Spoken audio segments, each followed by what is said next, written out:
लेकिन वीडियो नहीं है। ओके, मैं देख लेता हूँ। ओके, नाउ हम लोग इलेक्ट्रिक ट्रैक्शन में जो है लास्ट क्लास में जो बात किए थे, सिंपल टीएसएस के बारे में बात कर लिए। टीएसएस और फीडिंग पोस्ट के बारे में बात किए। ओके, नाउ जो हमारा पावर सप्लाई अरेंजमेंट का नेक्स्ट टॉपिक है वो फीडिंग एंड सेक्शनिंग अरेंजमेंट है। फिटिंग एंड सेक्शनिंग अरेंजमेंट यानी कि हम लोग जो है किस तरह से पावर सप्लाई को फीड करते हैं, ओके, और किस तरह से सेक्शनलाइज करते हैं उसके बारे में हम लोग बात करते हैं।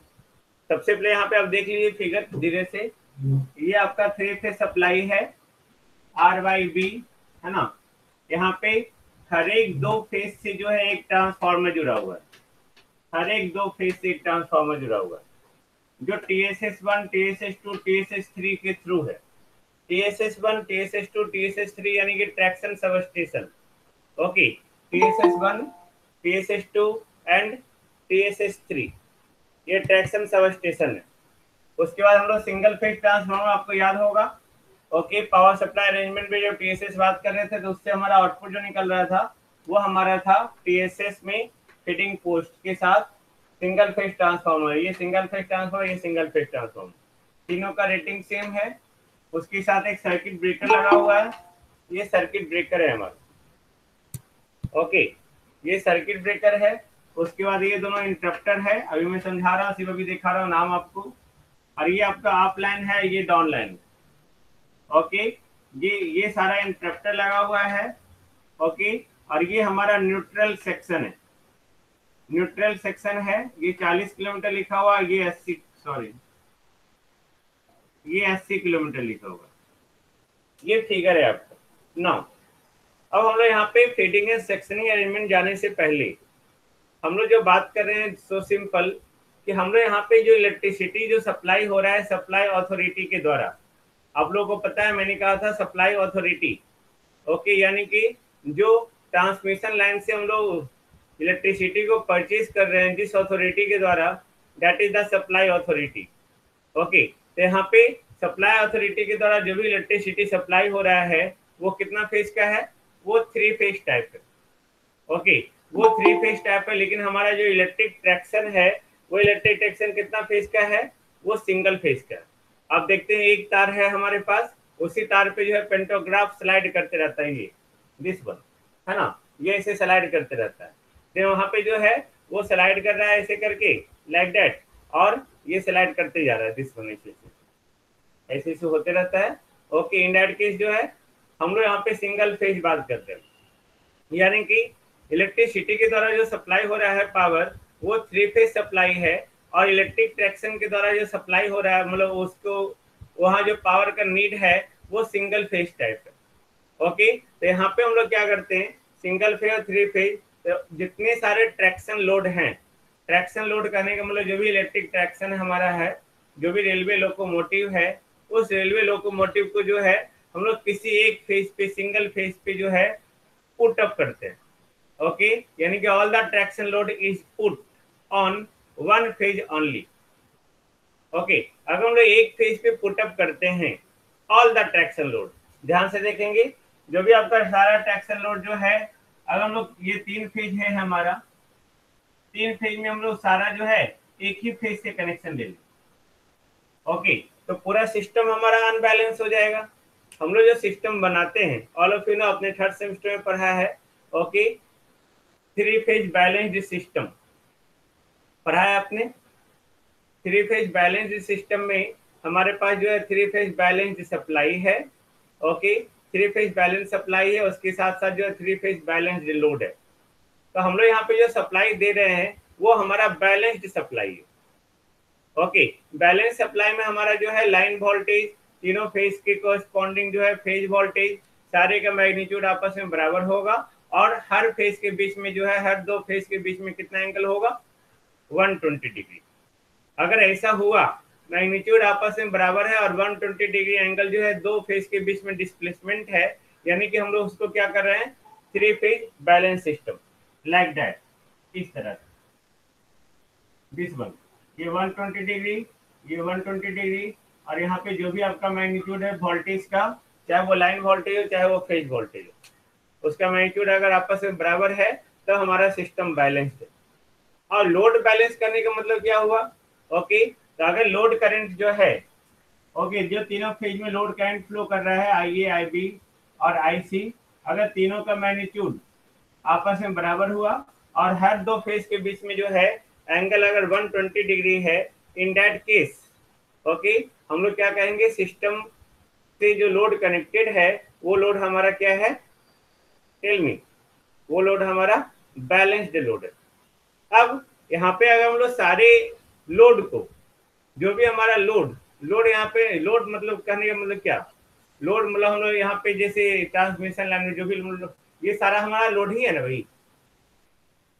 फैन बल्ब जो जला रहे हैं आप इलेक्ट्रिकल पावर सिस्टम नेटवर्क में, कोई फैक्ट्री है हमारा, कोई हॉस्पिटल है, ओके, वो सारा लोड ही है ना, इलेक्ट्रिकल लोड। गॉट इट, ये सारा लोड है। यहाँ पे अगर इलेक्ट्रिक ट्रैक्शन में लोड बात कर, याद आ गया, वेरी गुड। ओके, अगर इलेक्ट्रिक ट्रैक्शन में अगर हम लोग लोड बात करें तो वो लोड है हमारा क्या? रेलवे, पूरा रेलवे, इलेक्ट्रिक लोकोमोटिव या ओएससी जो ऊपर में आपका तार लगा हुआ है, जो पोल आपका पोल के साथ इंसुलेटर वगैरह सारा, वो आपका क्या है? वो लोड है। ओके, तो अगर हम लोग सारा लोड जो है हम लोग एक ही फेज पे दे दे, अगर एक फेज पे दे देंगे तो क्या होगा? उस फेज के साथ जो भी आपका ट्रांसफार्मर कनेक्टेड है, अल्टरनेटर कनेक्टेड है, वो हमारा डैमेज होना शुरू हो जाएगा, वो वेरी हार्मफुल होगा उसके लिए। क्यों?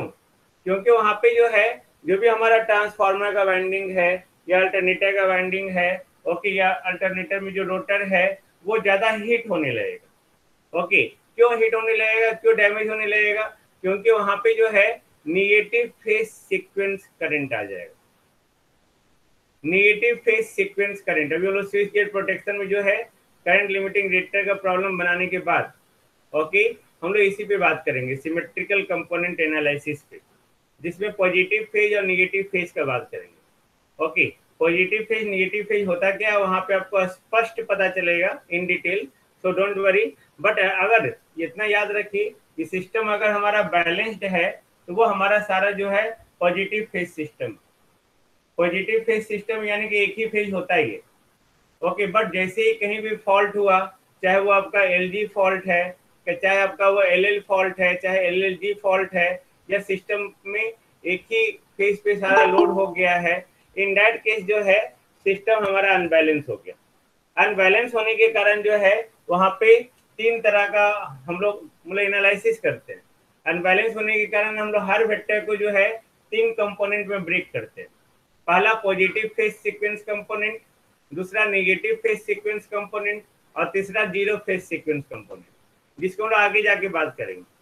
पॉजिटिव और नेगेटिव में सिर्फ अंतर इतना ही होता है कि पॉजिटिव का अगर ये एबीसी आपका जो है फेज सीक्वेंस है तो उसका हो जाएगा एसीबी, बस सारा चीज उसमें सेम है, मैग्नीट्यूड भी सेम, ओके, और डायरेक्शन भी सेम। बट इसका डिटेल हम लोग देखेंगे। हाँ, ट्रेन तो एक ही फेज से आता है, हाँ हाँ ऑफकोर्स, वही तो हम लोग बात करें रोहित, कि ट्रेन में हम लोग एक ही फेज आता है, तो अगर हम लोग सारा लोड हम लोग एक ही फेज पे दे दे तब क्या होगा? यहीं से तो हम लोग बात ही शुरुआत की है। ओके, कि हमारा जो सप्लाई आ रहा है वो 3 फेज है, और ट्रेन का जो रिक्वायरमेंट है, इलेक्ट्रिक लोकोमोटिव का जो रिक्वायरमेंट है, इलेक्ट्रिक ट्रैक्शन का जो रिक्वायरमेंट है, वो सिंगल फेज का रिक्वायरमेंट है। तो वो सिंगल फेज का रिक्वायरमेंट है, तो अगर हम लोग सारा लोड जो है एक ही फेज पे दे दे तब क्या होगा? इसी पे तो बात हो रहा है। अगर सिंगल फेज नहीं होता, एक ही फेज नहीं आता, ओके, तब हम लोग ये बात ही नहीं करते। Got it?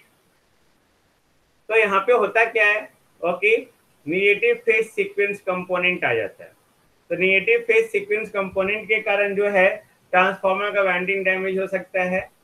ओके, अल्टरनेटर का रोटर जो है वहां पे हीटिंग प्रॉब्लम हो सकता है, just because of RMS produced by the negative phase sequence current. क्यों? Due to unbalance condition. Unbalance condition के कारण जो है negative phase sequence current flow करने लगेगा। अनबैलेंस होने के कारण क्या होगा? करंट का मैग्नीट्यूड चेंज हो जाएगा। अनबैलेंस होने का मतलब क्या हो गया कि तीनों के बीच में जो है, ओके, वो तीनों के बीच में एंगल जो है 120 डिग्री नहीं रह पाएगा। दैट इज अनबैलेंस कंडीशन, ये है ना अनबैलेंस। तो यहाँ पे अगर हम लोग सारा लोड जो है एक ही फेज पे कनेक्ट कर देंगे तब वो अनबैलेंस हो जाएगा, और अनबैलेंस होने के कारण ओके, वहां पे एक एक्स्ट्रा करंट फ्लो करेगा, ओके, जो कंपोनेंट के रूप में काम करेगा और उसके कॉरस्पॉन्डिंग ईएमएफ इंड्यूस होगा, उसके कॉरस्पॉन्डिंग हीटिंग इफेक्ट होगा और हमारा वाइंडिंग डैमेज हो सकता है। तो हम लोग यहाँ पे अगर एक फेज पे सारे लोड को कनेक्ट करते हैं तब ऐसा है, लेकिन अगर एक फेज पे नहीं करे या to avoid the unbalance condition, unbalance condition को अवॉइड करने के लिए हम लोग क्या करते हैं, each of the three phases are connected to the consecutive TSS at regular intervals and distribute to 25 kV single phase line by step down transformer. मैंने क्या कहा, सिंपल, अनबैलेंस कंडीशन को अवॉइड करने के लिए, ओके, जो भी आपका सारा थ्री फेज है, each of the three phases connected to the consecutive TSS, TSS यानी कि ट्रैक्शन सबस्टेशन। ऑफ कोर्स ये आपका पूरा ट्रैक है, ये ट्रैक है, पूरे ट्रैक के अलाउंग जो है बहुत सारा टीएसएस होगा, बहुत सारा ट्रैक्शन सबस्टेशन। और जिस तरह से जो है हमारे इंडिया में बहुत सारे ग्रिड हैं पावर सप्लाई करने के लिए, है ना भाई, बहुत सारे ग्रिड हैं, बहुत सारे पावर, पीजीसीआईएल है, power grid corporation of India limited. उसी तरह जो है along the route, along the electric track, उसके अकॉर्डिंग जो है वहां पे बहुत सारा टीएसएस होगा, बहुत सारा ट्रैक्शन सब स्टेशन होगा।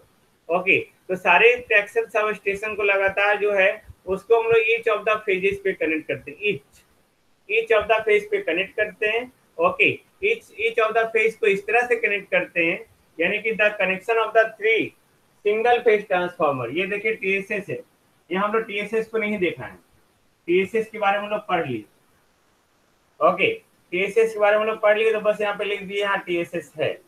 ओके, उस टीएसएस से जो है हमारा सिंगल फेज ट्रांसफार्मर जुड़ा हुआ है, हर एक टीएसएस से। आगे और टीएसएस होगा, हम लोग यहाँ पे 3 टीएसएस देखा है। ओके, और जैसे जैसे आगे बढ़ेंगे टीएसएस आपका सर्टेन ऐड होते जाएगा। ओके, हर एक टीएसएस से जो है सिंगल फेज ट्रांसफार्मर है, उस सिंगल फेज ट्रांसफार्मर से जो है वो उस सिंगल फेज ट्रांसफार्मर का रेटिंग जो है 220/25 केवी, 220 केवी इसके लिए और 25 केवी जो आगे इसको चाहिए उसके लिए, है ना। ये हमारा अप लेंस का है वायर और ये डाउन लेंस का वायर है। ओके, अप लेंस का वायर, ये डाउन लेंस का वायर है। Got it. आप देखते हैं ना हर एक ट्रैक के ऊपर वायर रहता है, नहीं रहता है, हर एक ट्रैक के ऊपर वायर रहता है, that is the catenary wire. Catenary आगे हम लोग पढ़ेंगे, डोंट वरी, जितना नाम हम लोग लिख रहे हैं सारे को डिटेल से पढ़ेंगे। कैटेनरी वायर, ओके, तो ये कैटेनरी वायर हो गया। तो आप देखते हैं कि अप लाइन के लिए अलग वायर और डाउन लाइन के लिए अलग वायर है कि नहीं है भाई, है ना।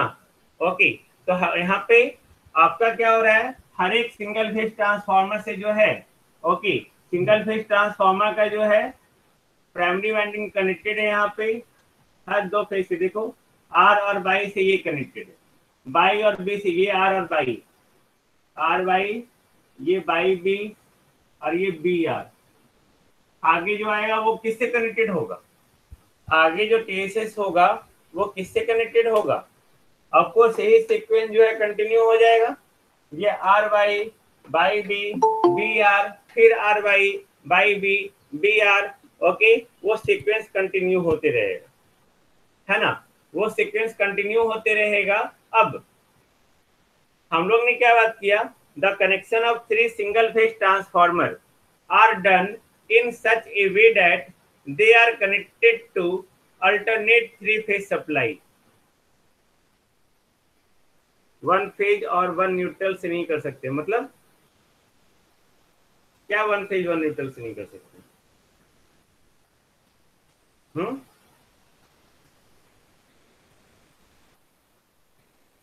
पहले क्या 1 फेज 1 न्यूट्रल नहीं कर सकते भी? सर यहाँ पे आर से लेकर वाई में फिर दे रहे हैं ना सर, वैसे अगर हम आर से लेकर डायरेक्ट न्यूट्रल में नहीं डाल सकते हैं। जब हाल धीरे, हाँ, ट्रांसमिशन लाइन आप पढ़ लिए, है ना, और यहाँ पे अब न्यूट्रल को ढूंढ रहे हैं। 220 केवी लाइन में कहाँ न्यूट्रल होता है भाई, 220 केवी लाइन में, ट्रांसमिशन लाइन में न्यूट्रल कहाँ होता है? ये 3 फेज ट्रांसमिशन लाइन है, और ट्रांसमिशन लाइन यस में सर। कोई न्यूट्रल नहीं होता है, उतना तो आप दूर छोड़ दीजिए, है ना। डिस्ट्रीब्यूशन लाइन में भी 11 के भी वायर में आपको कहीं न्यूट्रल दिखता है अपने घर पे? देखो अपने घर पे, रोड पे, स्ट्रीट पे, ओके, ऊपर में 3 फेज लाइन, ऊपर में आपको उसके नीचे 4 फेज, न्यूट्रल आपको वहीं दिखता है जहां से आपका कंज्यूमर कनेक्टेड है, वो भी स्मॉल कंज्यूमर। लार्ज कंज्यूमर के लिए वो भी जरूरत नहीं है। रिलायंस इंडस्ट्रीज के लिए वो 3 फेज कनेक्शन ही अपने घर पे ले जाता है, अपनी कंपनी में ले जाता है। और यहाँ पे रही बात, ये तो एक प्राइमरी चीज हुआ, हाँ, कि इसका नॉलेज होना चाहिए था। यहाँ पे न्यूट्रल होता नहीं है, पहली चीज। दूसरी चीज, यहाँ पे न्यूट्रल और फेज दोनों में क्या डिफरेंस है? कोई डिफरेंस नहीं है, बस ये लाइन वोल्टेज को डिनोट कर रहा है और वो फेज वोल्टेज को डिनोट कर रहा है। ओके, यहाँ लाइन वोल्टेज को डिनोट कर रहा है, यहाँ पे जो भी वोल्टेज आएगा, अगर स्टार कनेक्शन है तो √3 × 220 की भी होगा, ये होगा ना, दोनों के बीच में वोल्टेज। अगर डेल्टा कनेक्शन हेलो होता तो लाइन वोल्टेज और फेज वोल्टेज आपस में बराबर हो जाता। सर, घर में यदि कितना भी सप्लाई यूज करे तो 220। जब हम लोग ट्रैक्शन का पढ़ लेंगे उसके बाद, पहले इसको पढ़ सर, लेंगे। घर में कितना भी यदि यूज करे तो 220 केबी पे ही हो जाएगा उसका। घर पे 220 के भी ले जाएंगे अब भाई। सर, तो घर में बहुत सारा यदि रेफ्रिजरेटर हुआ, हीटर हुआ, बहुत सारा चीज यदि यूज करते हैं अप्लायंसेस, तो 220 के भी ले जाते हैं घर पे।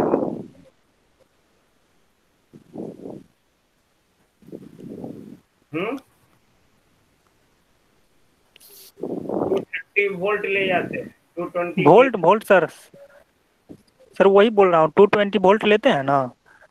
हाँ, सर रेफ्रिजरेटर यूज किए, बहुत सारा यदि यूज करते हैं तो 220 वोल्ट में ही काम हो जाएगा। वेट वेट, अपने क्वेश्चन पे थोड़ा धैर्य रखिए, पहले इसको समझाने दीजिए मुझे। ये तुम गलत ओके सर। देंगे और यहाँ पे ये पूरा खत्म नहीं होगा। ओके, बस इसका खत्म होता है, उसके बाद आप अपने क्वेश्चन को रखिएगा। ओके, पहले इसको समझ लीजिए अच्छे से ना।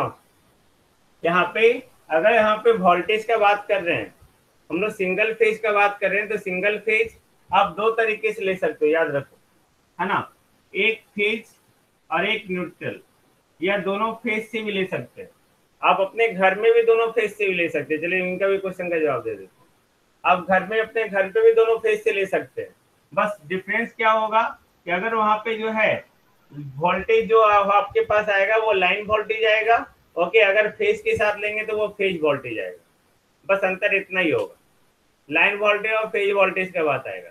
यानी कि आपके पास अगर दोनों फेज से अगर आप कनेक्शन लेंगे तो √3 टाइम्स आपका आएगा आपका आरएमएस वैल्यू। वो भी आरएमएस वैल्यू, मैक्सिमम वैल्यू नहीं है वो, है ना, आरएमएस वैल्यू। उसमें √2 से और मल्टीप्लाई करेंगे तब उतना वोल्टेज आता है हमारे घर में। ओके, अगर 220 वोल्ट का बात कर रहे हैं, देन 220 वोल्ट या 230 वोल्ट जो है that is a phase voltage. Near about 415 volt आपका लाइन वोल्टेज होता है। ओके, तो हम लोग यहाँ पे जो हम लोग सिंगल फेज ले रहे हैं इलेक्ट्रिक ट्रैक्शन में, जो भी हमारा अप ट्रैक है, डाउन ट्रैक है, तो अप ट्रैक और डाउन ट्रैक के साथ एक कैटेनरी वायर है, उसी कैटेनरी वायर को यहाँ पे दिखाया गया। ये हमारा जो है सिंगल फेज ट्रांसफार्मर है। सिंगल फेज ट्रांसफार्मर है तो वो जो है अल्टरनेट फेज के साथ कनेक्टेड है, just to balance the load. To avoid the unbalance condition, each of the 3 phases are connected to the consecutive यानी कि लगातार, consecutive TSS at regular intervals, irregular नहीं, यानी कि 100 किलोमीटर तो 100 किलोमीटर, 200 यानी कि 200 kilometre, at regular intervals and distribute to the 25 kV single phase line, okay, by using the step down transformer। तो हम लोग रेगुलर इंटरवल हो गया ये यहाँ तक। इसके बाद अगर आप इंटरवल चेंज करना चाहते हैं, यहाँ देखो हम लोग 80 किलोमीटर के बाद लगाए हुए, हर 80 किलोमीटर पे जो है आपका एक ट्रांसफार्मर का कनेक्शन इस तरह से दिया हुआ है। इसके बाद ये हमारा एक सीक्वेंस कंप्लीट हो गया, एक साइकिल कंप्लीट हो गया। अगर दूसरा साइकिल आप स्टार्ट करना चाहते हैं, वहां पे आप सिस्टम को बैलेंस करने के लिए अगर आप 100 किलोमीटर दूर लगाते हैं, 200 किलोमीटर दूर लगाते हैं, ऐसे जनरली 80 किलोमीटर होता है लमसम, तो आपको वही 100 किलोमीटर बार बार आपको जो है ट्रांसफार्मर लगाना होगा। तो हम लोग ने क्या कहा, सिंपल, कि जो भी हमारा जो है okay, the connection of 3 single phase transformer, जो तीनों आपका सिंगल फेज ट्रांसफार्मर है उसको इस तरह से करते हैं so that they are connected to the alternate 3 phase supply. वो अल्टरनेट 3 फेज अल्टरनेट देखो at regular interval R Y by B, B R, फिर R Y by B, B R, इस तरह से कनेक्ट होते रहेगा, है ना। सो दैट हम लोग ऐसा क्यों कर रहे हैं, so that the chances of occurring unbalance condition में बी अवॉइडेड। जो भी हमारा अनबैलेंस कंडीशन होगा, तो देखो ये बैलेंस हो गया ना, अभी हमारा सिस्टम बैलेंस हो गया है ना। अब वही अगर आप सारा जो है टीएसएस जो है यही दोनों फेज से ले लेते, ओके, तब ये सिस्टम हमारा क्या हो जाता, unbalance. Then just to avoid the unbalance condition, okay, हम लोग क्या कर रहे हैं, each and consecutive TSS are connected at regular interval, okay, at alternate 3 phase supply.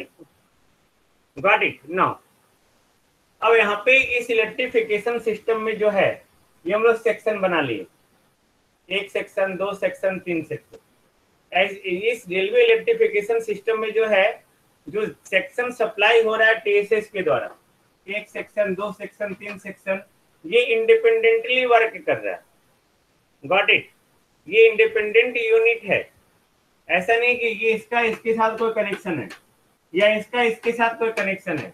There are no any connection, okay, they are independent unit, okay. वो जो है ये कभी भी जो है पैरेलल में वर्क नहीं कर रहा है। जो आपको पैरेलल में अगर दिख भी रहा है तो ये कभी पैरेलल में वर्क नहीं कर रहा है, ये एक सिंगल यूनिट है, ये भी एक अलग यूनिट है, ये भी एक अलग यूनिट है। इस टीएसएस को इससे कोई कनेक्शन नहीं, इस टीएसएस को इससे कोई कनेक्शन नहीं, इस टीएसएस को इससे कोई कनेक्शन नहीं, okay. That is they never work in parallel, okay, they works as an independent unit. Now अब यहाँ पे चूंकि डिफरेंट टीएसएस जो है, ये डिफरेंट टीएसएस जो है, टीएसएस 1, टीएसएस 2, टीएसएस 3, ओके, वो डिफरेंट फेज के साथ वर्क कर रहा है। ये आर वाई के साथ वर्क कर रहा है, ये वाई बी के साथ वर्क कर रहा है, ये बी आर के साथ वर्क कर रहा है, okay.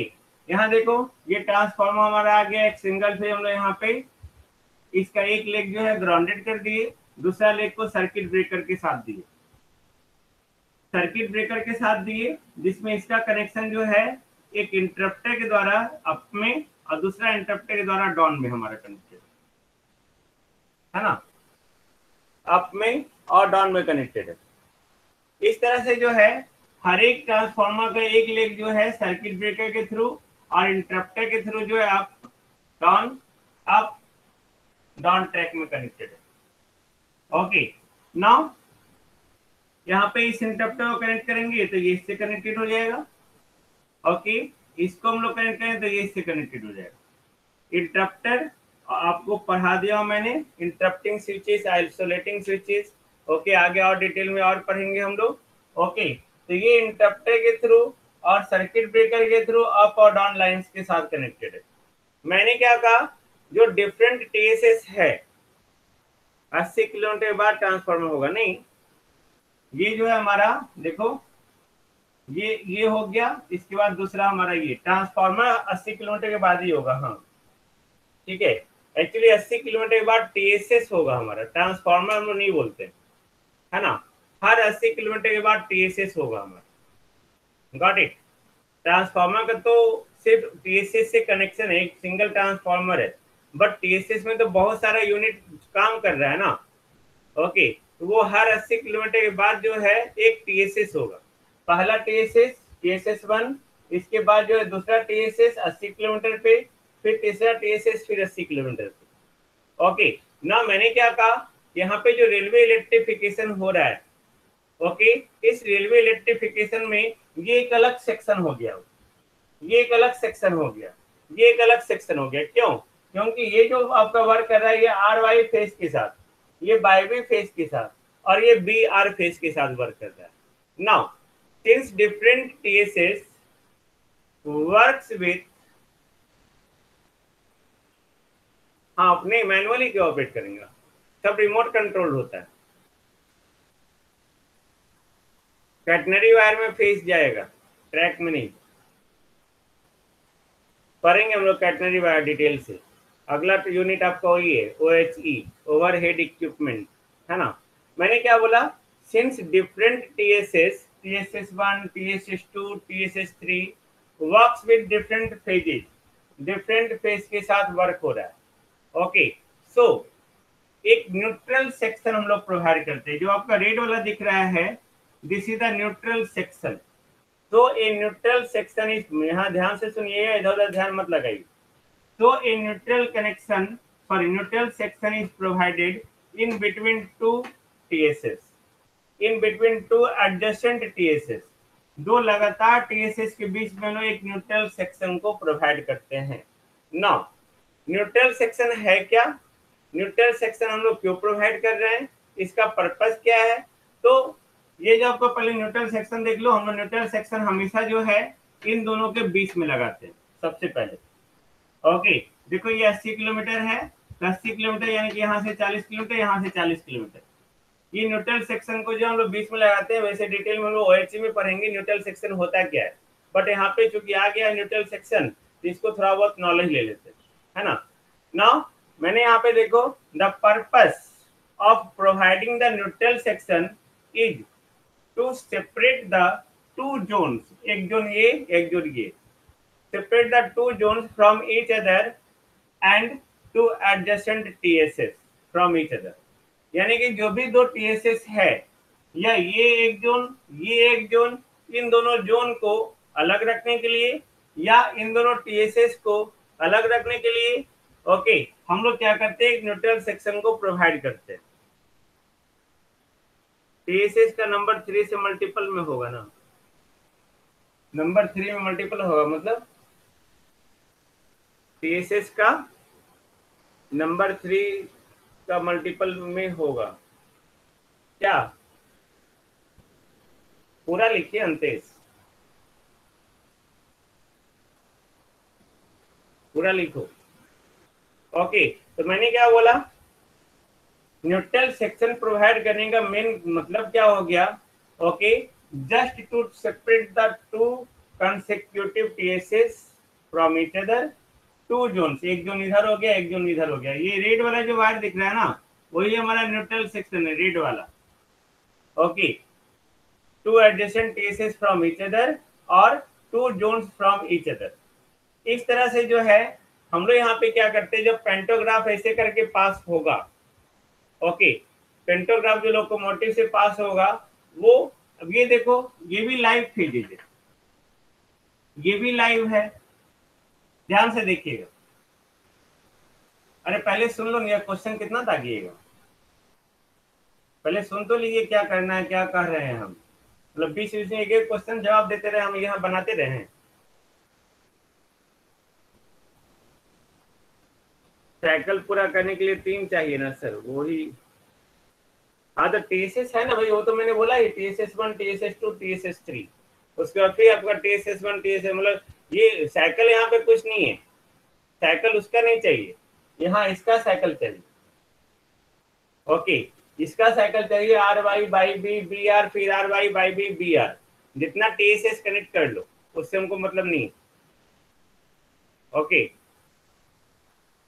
Total number of TSS वो डिस्टेंस करता है किलोमीटर पे ऑलवेज, और हाँ वो हमेशा जो 3 के मल्टीपल में बोल रहे हैं, आप बोल सकते हो, हाँ TSS 3 के मल्टीपल में होगा through out the length, through out the length जो 3 के मल्टीपल में होगा, क्योंकि हमारे पास 3 फेजेज है, और 3 फेजेज का जो हर 2 फेज का कॉम्बिनेशन होगा वो 2 फेज के साथ कॉम्बिनेशन होगा। Okay, RY/B and BR, okay, RY/B and BR, वो हमेशा 3 के कनेक्शन में होगा। हाँ ओके ओके, कोई नहीं, बट पहले हमारी बात सुन लीजिए, होता क्या है कि बीच बीच में सारा पॉइंट डिस्टर्ब हो जाएगा। ओके, तो मैंने क्या बोला, ये जो हमारा ये लाइव वायर जो है, ये कनेक्शन मिल रहा है किससे, RY फेज से। ये जो लाइव है, ये कनेक्शन किससे मिल रहा है, BB से मिल रहा है। उसी तरह देखो BB का कनेक्शन किससे है, BR से।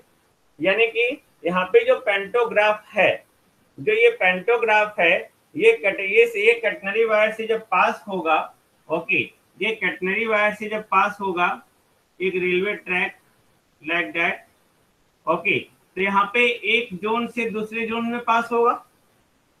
एक जोन जो आपका जो है आर वाई फेज से कनेक्टेड है, दूसरा जोन आपका वाई वी फेज से कनेक्टेड है।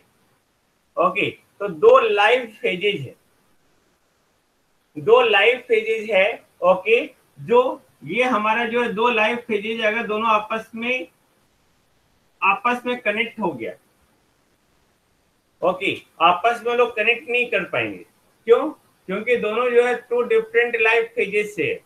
मान लेते हैं कहीं किसी तरह का फॉल्ट आ गया, मान लेते हैं कहीं किसी तरह का किसी में जो है वोल्टेज ड्रॉप ज्यादा हो गया, कुछ भी हो सकता है, पेड़ का डाल गिर गया या किसी तरह का कोई फिनोमिनन हो गया, तो इन दैट केस जो है हो सकता है इन दोनों फेज के कॉरस्पॉन्डिंग वोल्टेज जो है अनबैलेंस कंडीशन में इसके कॉरस्पॉन्डिंग वोल्टेज डिफरेंट हो जाए।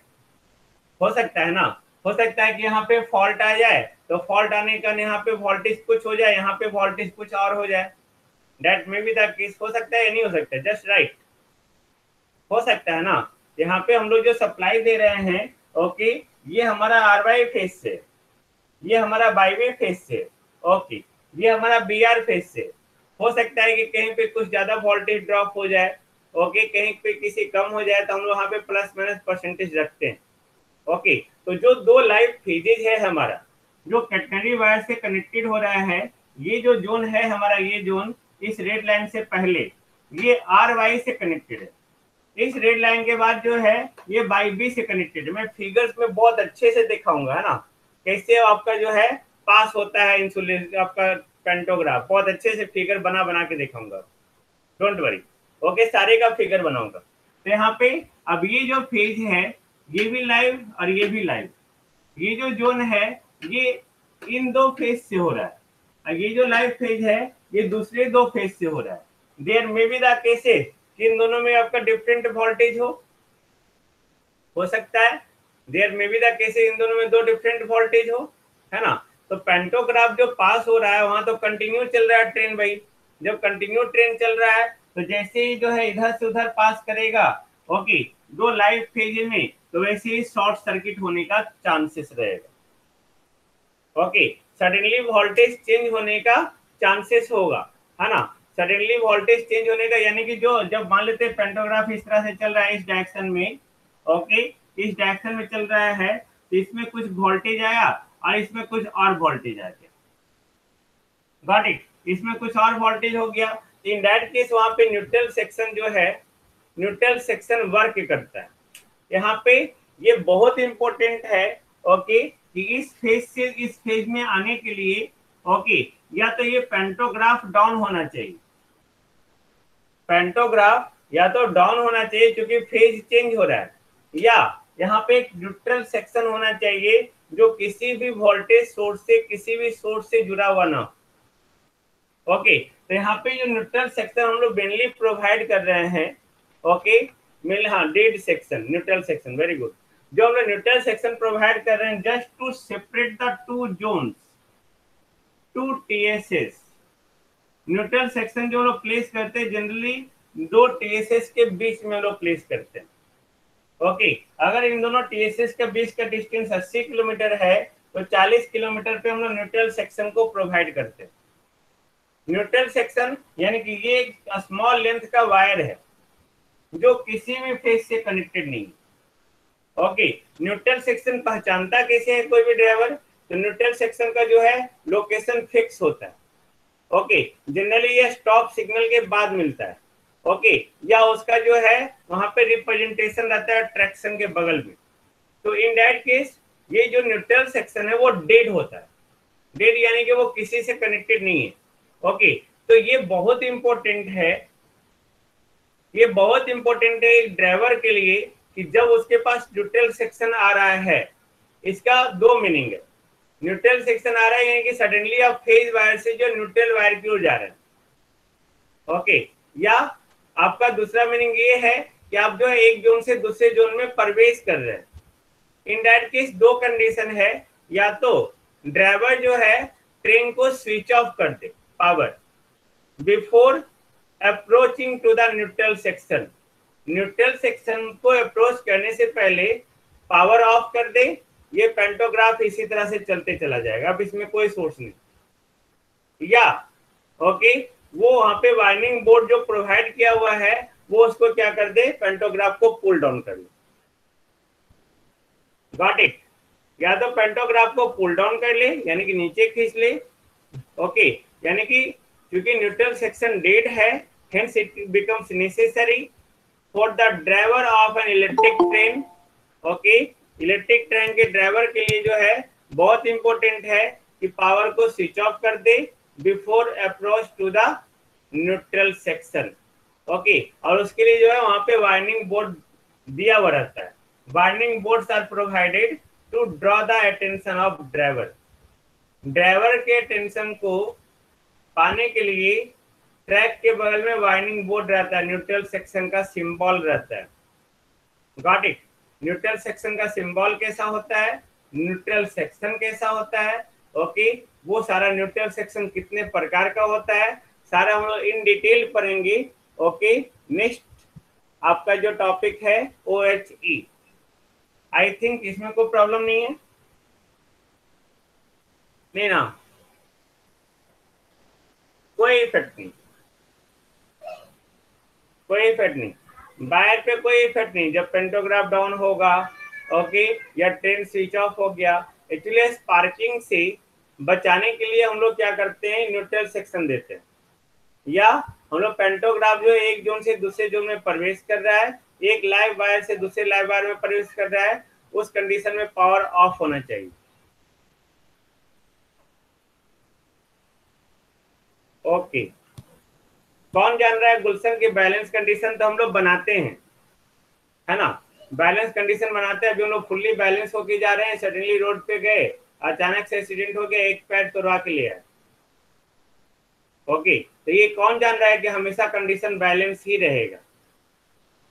Got it? हो सकता है भाई ऊपर से आपका आप जो है एक वायर ऊपर से कनेक्ट करके नीचे जोड़ दे, हो सकता है उस पर किसी तरह का फॉल्ट आ जाए, ये तो इलेक्ट्रिकल चीज है ना, वो कभी भी कोई भी कंडीशन आ सकता है। कैटनरी वायर के सीरीज में ही कनेक्ट होता है न्यूट्रल सेक्शन, जी हाँ, सीरीज में नहीं होता है, ठीक, गलत जा रहे हैं, है ना। न्यूट्रल सेक्शन जो है कभी सीरीज में नहीं होता है। न्यूट्रल सेक्शन देखो, ये रेड वायर का ना इससे कनेक्टेड है ना ही इससे कनेक्टेड है, जस्ट सी, दिखाएंगे हम, डायग्राम दिखाएंगे। न्यूट्रल सेक्शन अभी डिस्कस करने का समय नहीं है, बस अभी आप ये जान लीजिए, ओके, कि हम लोग जो दो सेक्शन बनाए हुए हैं, ओके, उन दोनों सेक्शन के बीच में एक न्यूट्रल सेक्शन दिए हुए।